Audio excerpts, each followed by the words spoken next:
올해 KBO 리그는 누적 관중 역대 세 번째 기록인 810만 326명을 기록했습니다. 코로나 팬데믹의 마지막이었던 지난해 600만 관중에서 반등에 성공하며 인기 부활을 알렸습니다. 그럼에도 허구현 KBO 총재는 올해 국정감사에 출석해 프로야구단 적자를 호소했습니다. 실제로 지난 2017년 프로야구는 역대 최다 관중인 840만 명이었는데도 10개 구단은 총 124억 원의 손실을 기록했습니다. 이처럼 KBO는 2015년부터 10개 구단 체제로 관중도 많아져 2016년 처음으로 누적 관중 수 800만 명을 넘었음에도 적자는 해결되지 않고 있습니다. 2016년과 2021년은 흑자를 기록했는데 이는 박병호와 김하성의 포스팅 비용이 반영됐기 때문입니다. 유의미한 흑자를 기록한 해는 2018년뿐입니다.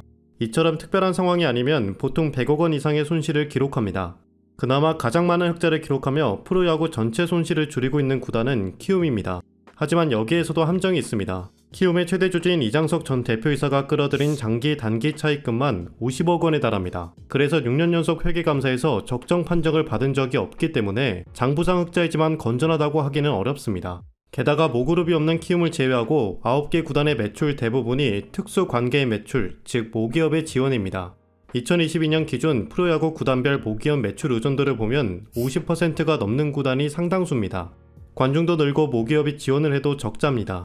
국내 프로스포츠 리그 중 가장 인기가 많은 KBO는 왜 적자일까요?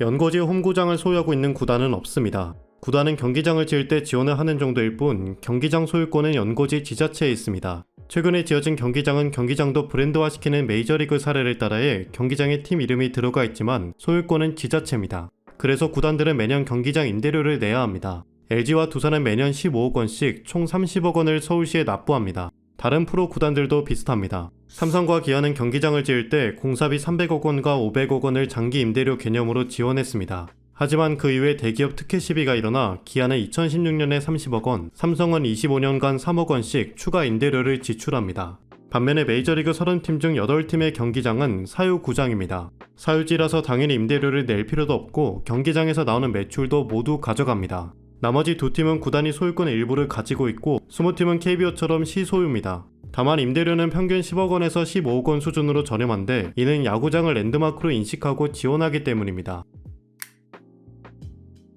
게다가 서울시는 경기장 광고판에서 나오는 광고 수익도 상당수 가져갑니다. 여기서 광고 수익은 감정평가액과 제3자 사용료로 나뉩니다. 감정평가액은 잠실구장 광고 가치에 대한 감정평가를 진행해 그 중간치를 계산한 금액이고 제3자 사용료는 기업의 입찰을 통해 선정된 제3자 광고 대행 업체와 협상한 금액입니다.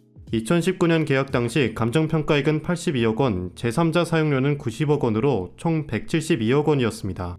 그중 서울시는 감정평가액 전액과 제3자 사용료 절반인 127억 원을 가져갔습니다. 그래서 LG와 두산의 광고 수익은 남은 40억 원 중 절반씩인 22억 5천만 원씩이므로 전체의 8분의 1에 불과했습니다. 잠실구장 광고료가 2019년 143억 원에서 2020년 약 21%나 증가했음에도 LG와 두산의 재정이 나아지지 않은 이유입니다. 다행히 광고권 불공정 논란이 계속되자 2023년부터 3년간은 제3자 사용료가 33%로 수익 분배 조정됐습니다. 다만 광고시장에서 잠실구장 가치가 하락해 연간 150억 원 아래로 떨어져 당장의 구단 재정 상태 개선으로 이어지기는 힘들어 보입니다. 서울시는 이와 같은 광고 수익 구조를 모든 경기장에 적용하는 것도 아닙니다. 고척 스카이돔은 제3자 사용료 없이 감정평가액만 서울시가 가져갑니다. 더욱이 서울시를 제외한 다른 지자체에서는 구단과 임대계약을 맺을 때 광고권을 구단의 권리로 인정하고 임대료에 포함시키고 있습니다. 이렇게 임대료와 광고비 문제가 있으니 국내 모기업들이 직접 경기장을 지어서 소유권을 얻으면 되는 것 아니냐라는 물음이 생깁니다.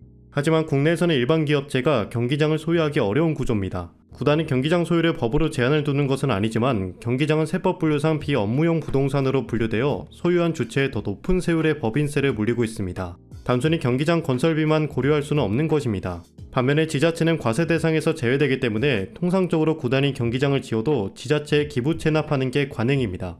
돈 문제뿐만 아니라 경기장 부지는 주차장과 편의시설 등을 포함해 상당히 넓어야 하고 주로 교통이 편리한 곳에 위치해야 하니 지자체의 협조가 필요합니다. 하지만 지자체는 특정 기업만 생각해 특혜를 줄 수는 없는 입장이라 이것 또한 쉽지 않습니다. 야구단 적자는 지속되는데 오히려 선수 몸값은 치솟는 이 기형적 현상은 몇 년 전부터 제기되던 문제점입니다. 프로야구 출범 당시 선수들은 등급별로 보수를 받았습니다. 당시 특급 선수가 받았던 금액은 계약금 2천만 원에 연봉 2,400만 원입니다. 한국은행 경제통계 시스템에 따르면 1982년 대비 2022년 물가상승 배수는 3.95배입니다.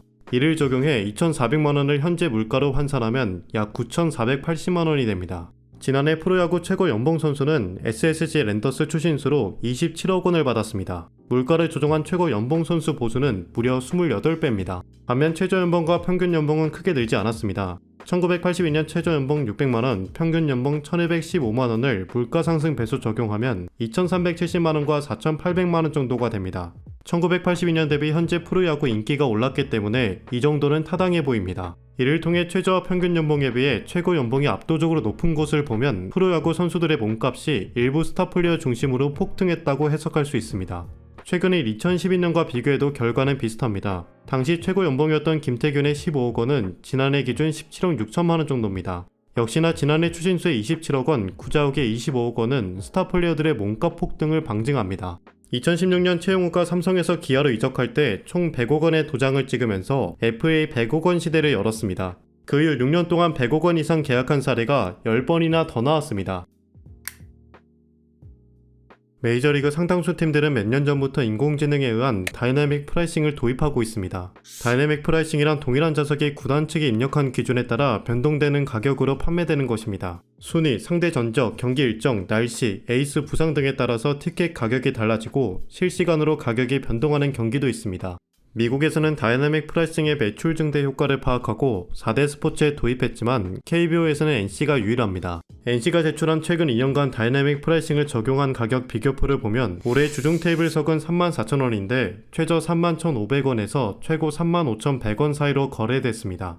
NC는 다이내믹 프라이싱으로 인해 판매량이 10% 증가했고 매출은 18% 증가했다고 밝혔습니다. KBO는 지상파 3사와 4년 2,160억 원, 통신포털 컨소시엄과 5년 1,100억 원 계약을 체결해 중계권으로만 연평균 760억 원을 받습니다. 2010년 연간 200억 원 이상 규모에서 2015년 484억 원으로 증가했고 이번에는 700억 원을 돌파한 것입니다. 그럼에도 메이저리그 중계권 규모와는 차이가 큽니다. 메이저리그는 전국 중계를 맡는 방송사와 계약을 맺는데 이 중 폭스 방송 계약만으로 51억 달러의 수익을 얻습니다. 게다가 구단은 지역 방송사와 개별 계약해 각 지역의 홈팀 경기를 중계합니다. LA 다저스의 경우 2013년 타임워너 케이블과 25년간 최대 80억 달러의 중계권을 계약했습니다. KBO는 올겨울 TV와 뉴미디어 중계권 계약을 새로 체결합니다. 기존 뉴미디어 중계권 계약에 따르면 SNS와 유튜브의 2, 3차 가공에 중계 영상을 활용하지 못합니다. 구단 공식 유튜브 채널에서조차도 중계 화면을 못 써서 주로 더그아웃에서 선수들의 일상을 담은 내용들이 위주입니다. 20대와 30대의 국내 프로야구 관심 정도는 전체 성인 평균보다 떨어집니다. 특히 평균보다 관심이 덜한 연령은 20대와 30대가 유일합니다. 야구팬 연령대는 올드해졌고 젊은 세대가 떠나가고 있습니다. 그래서 KBO는 젊은 세대를 잡겠다고 했지만 정작 숏폼에 익숙한 젊은 팬들을 위한 방안이 미비합니다.